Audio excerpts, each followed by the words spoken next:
আল্লাহ রাব্বুল আলামিন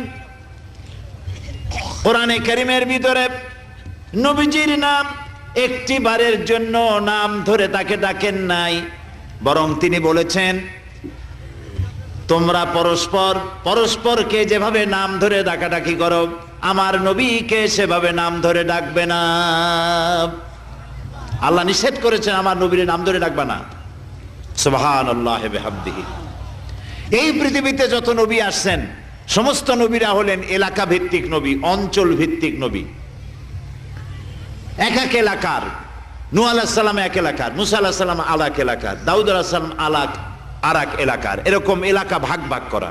কিন্তু মুহাম্মদ সাল্লাল্লাহু আলাইহি ওয়াসাল্লামকে আল্লাহ রাব্বুল আলামিন কোন এলাকার জন্য নবী বানান নাই।